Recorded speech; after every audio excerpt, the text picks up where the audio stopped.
I'm here with Tex Haynes, founder of Victoria Skimboards, and we'll be asking a few questions today about economics and his career in his business.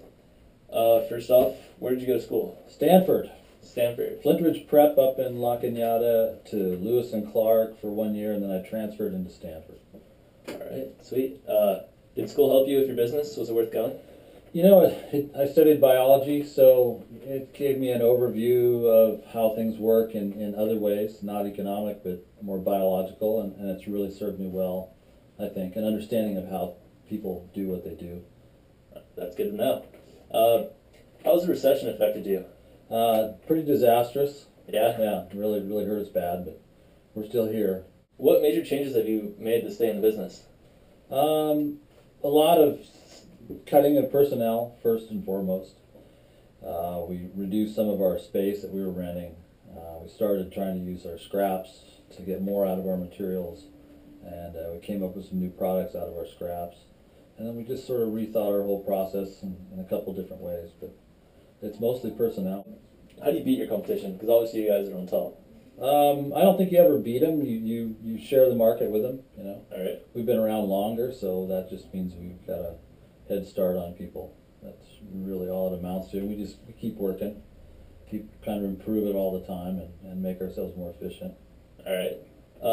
What motivated you to start your business? Good question.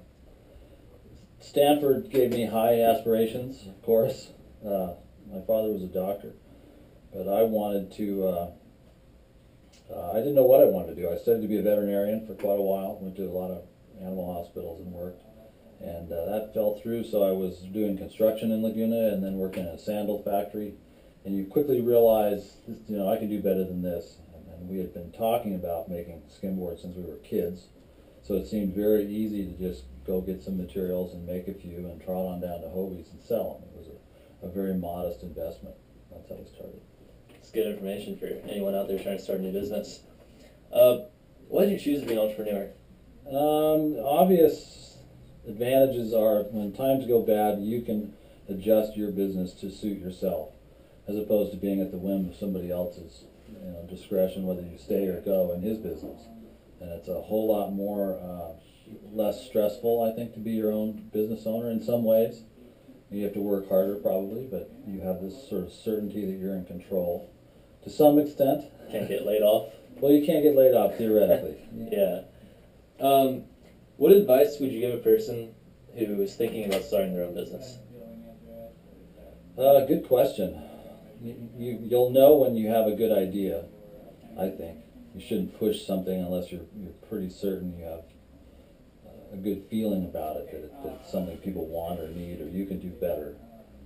And best advice is to treat people right, because they're your customers. You never want to treat people wrong. They won't come back. It's pretty simple. You want to give them a good value for their money. And always be figuring you're going to be working hard, because there's no easy path to it anymore. Yeah. You work harder, longer, smarter, you'll be all right. All right. Well, now for something I'm sure a lot of people are curious about. What do you like best about your job? The freedom to kind of do what I need to do when I want to do it. There's a lot of stuff that has to be done, but I can work around it if I want to get in the water, or if I want to spend some time on a project doing some work with my hands, which is very satisfying, as opposed to working with a computer all day. So that freedom is really precious to me. What do you think the most successful future business will be? That was unfair. I think about it because of my daughter is a junior now. You're always thinking in terms of what's a growth industry. And nursing is obviously good. I think even cooking these days is a good business to go into, funny enough. And a lot of the technological things that we're making and doing to make our lives easier and simpler are good. But it doesn't hurt to work for someone else either. If you're not cut out for inventing stuff, maybe you can just be extremely useful to it. Thanks a lot. You're welcome. Appreciate it. You're welcome. All right, person. And in that sense, you'll always have a good job. People will always want you.